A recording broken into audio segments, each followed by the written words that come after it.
Hi everyone, I'm Catherine, the artist behind Bigelow Fine Arts. Come color along with me on this page of bottles from Worlds of Wonder. This is a great page. Each little bottle works up quickly but still has enough space to add in little shadows and detailing. This set of videos has been kept very close to my normal speed, only sped up just a touch, especially the background. If there is lots of interest in more beginner-style, slower color-alongs, I can make more. Just let me know. I'm working on the next bottle on this page. If you missed the first bottle, no worries. Just jump right in with this one. I have nothing planned for this page. As such, I like to start with something that is easy for me, like this terracotta pot. I come in with a base layer of burnt ochre over the whole pot, keeping the layer light. Some of this burnt ochre will be acting as my highlight, and even though it looks too dark to be a highlight, after I get the shadows in, the difference in color will be enough to make it look quite light. I come in with terracotta to begin adding in those shadows. I tend to like my light source to be the upper right, so I am adding in the shadows to the left and gently feathering out the color as I get past the middle of the pot. If you haven't already, go ahead and hit that subscribe button. It helps keep you informed of when I post new videos, as well as join in on the color-alongs. I have palettes and timestamps in a Patreon post, so go check that out if you want the whole list of colors. Subscribing is the best way to keep up.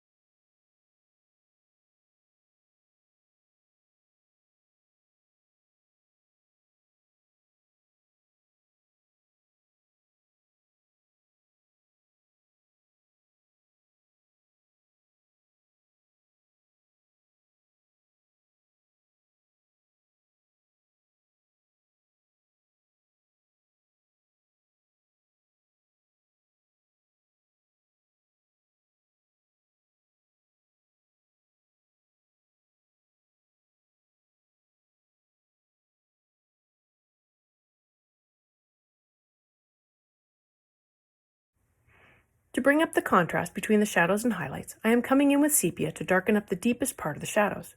And now that highlight looks quite light.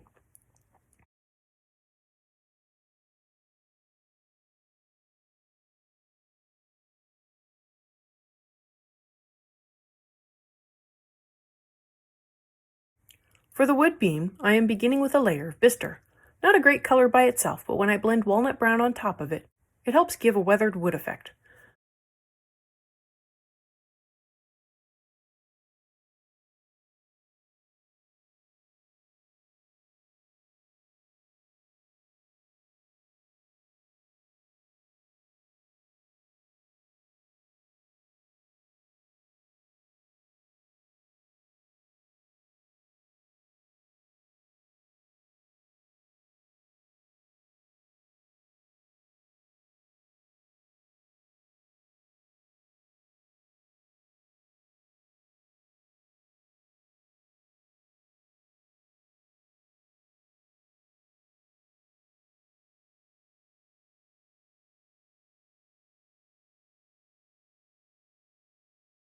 I blend the two colors together with some ivory.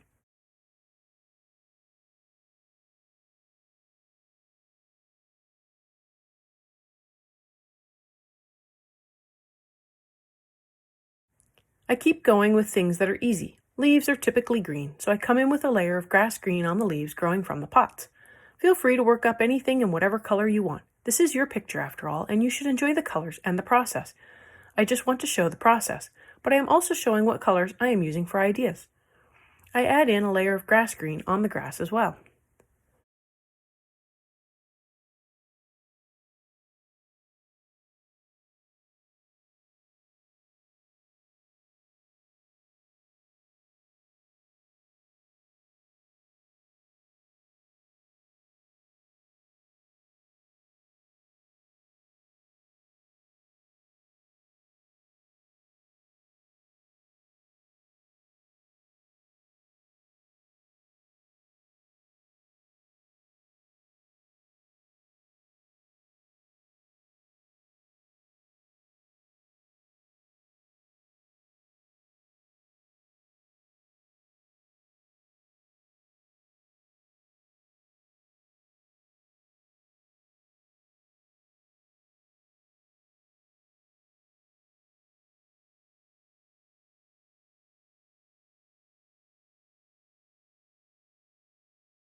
I like to have a darker section on my leaves at the base, so I am coming in with dark green from Dick Blick and working in a darker section at the bottom of the leaves. Normally I use small overlapping circles to put down a smooth layer of color, but in this case I am going back and forth to work the color up from the bottom in a smoother gradient.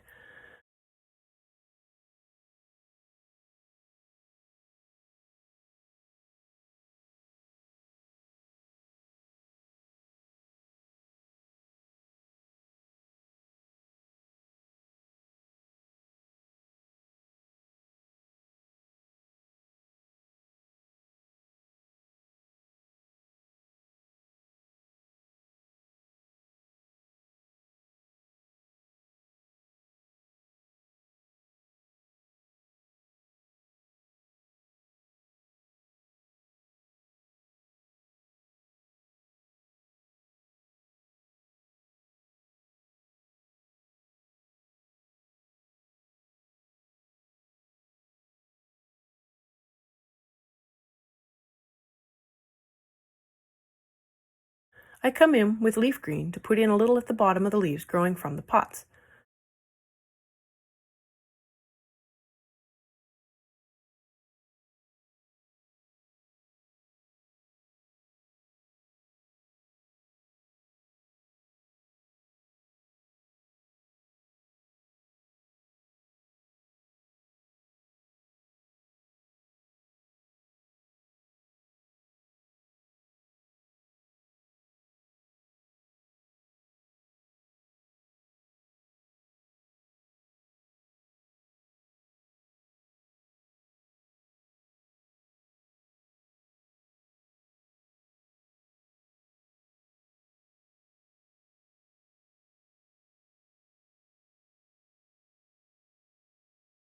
And while I have the leaf green, I use it on the grass in a jagged up and down motion to create a little texture in the grass. I don't want a uniform layer here. I want to purposely create a little texture. I do add a little extra behind the pot for a tiny cast shadow.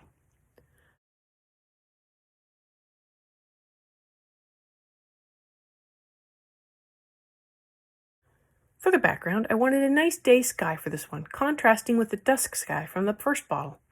I begin with a layer of sky blue.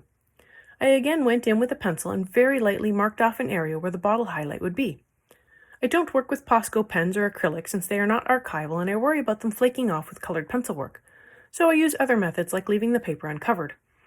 I marked off where the highlight would be, then I carefully color around it to preserve the whiteness of the paper.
Clouds are white, right?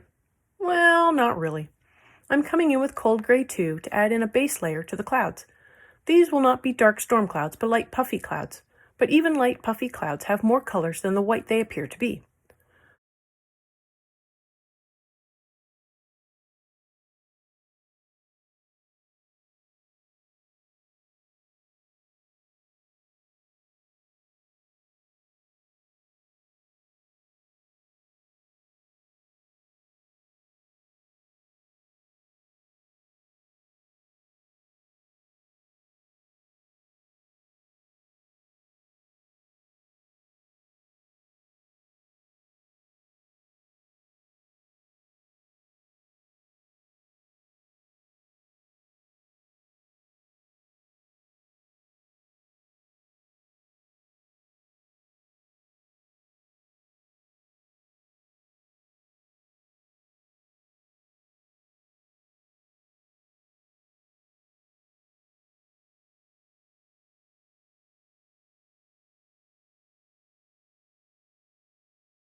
For the shadows, I am coming in with cold gray 3 and adding them to the clouds that are in the back. The closer to the dotted line I get, the darker the gray will be, and conversely, the further out, the lighter the gray will be. I slowly build up the color so I am not going too dark. I still want the clouds to be light. I bring the cold gray 3 down to the base of the clouds as well, to add another layer to the paper and make them just a touch darker.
I bring in the cold gray 4 to darken up the shadows at the point closest to the dotted lines. This is going to bring up the contrast and make the clouds appear even lighter. I darken up the bottom of the clouds a touch more.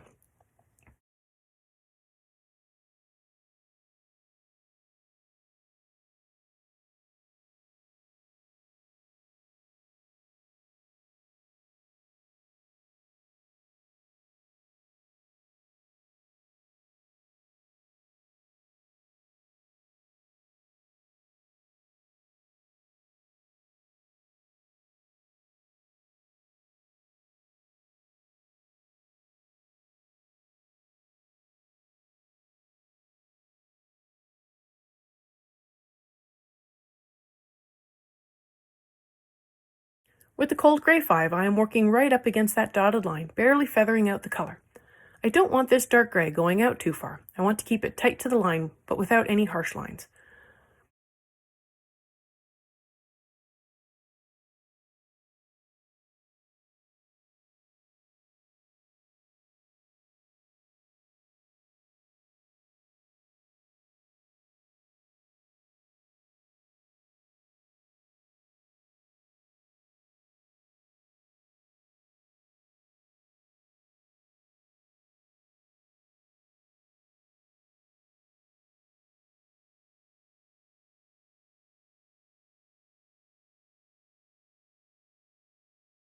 I come back with the gray 3 to blend all the grays together to smooth out the color. If you've made it this far and have enjoyed coloring along with me or just watching these bottles come together, I'd appreciate it if you give me a like and subscribe to stay informed of when I post more videos. It really helps me out. Check out my blog posts on Patreon. I have a short write-up, my palettes, and a list of the chapter breaks, and they're available for everyone. If you have any questions or page requests, please leave them below or reach out to me on social media. I put a list of chapter breaks in the show notes, as well as a list of equipment I like to use. If you use any of my affiliate links, it really helps me out without costing you a thing. I post 3 times during the week, and subscribing is the best way to stay in the loop. Back to the sky, and I am coming in with a layer of light ultramarine to darken up the top of the sky a little more than the bottom.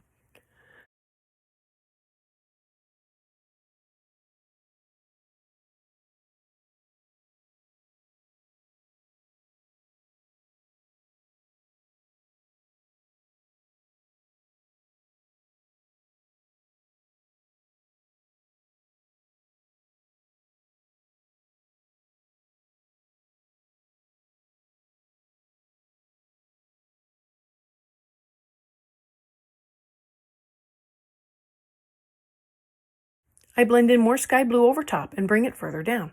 I want the sky to be a nice light blue, but I do need to fill in the tooth of the paper and make the blue more visible. With such light layers, I typically have to go back over several times to make sure I am getting enough pigment down to fill in the paper and make the color rich. Light layers are also easier to erase should I go out of the lines or make a mistake, or if I don't like that color.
This bottle will be a clear bottle, and while it seems odd, I am using the cold gray 4 to fill in the glass of the bottle. I fill in with a light layer of the gray 4 over the whole bottle.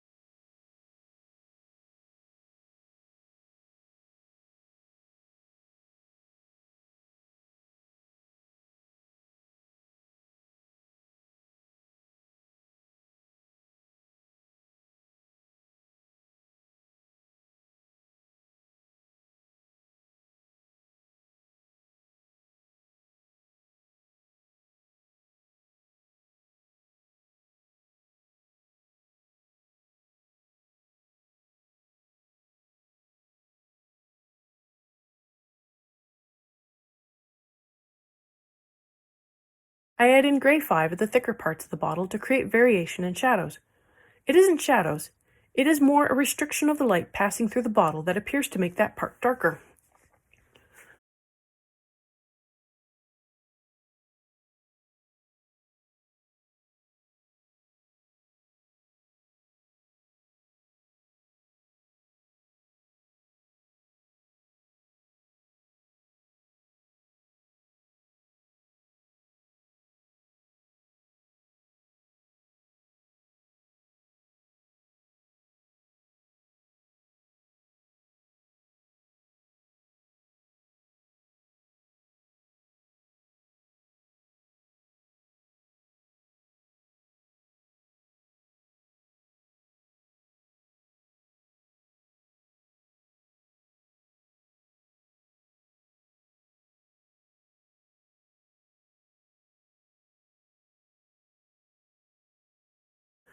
The top of the bottle gets the same treatment. I fill in with cold gray 4, then I bring in the gray 5 to add in that darker section.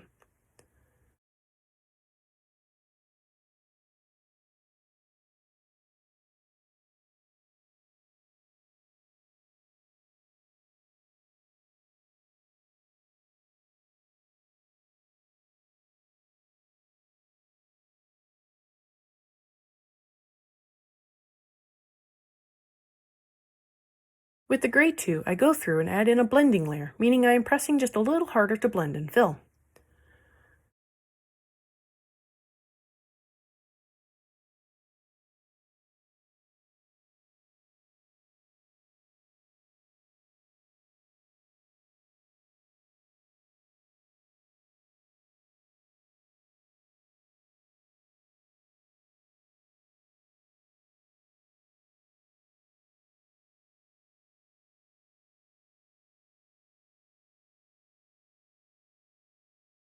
Sepia is used to complete the darkness on the thickest part of the glass.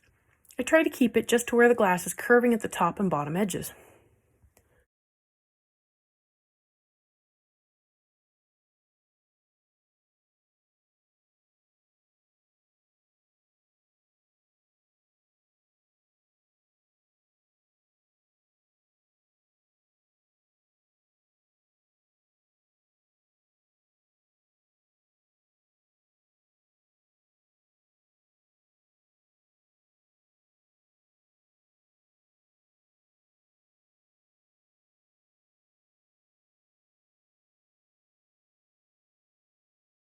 And while I have the sepia out, I add in shadows to the cap.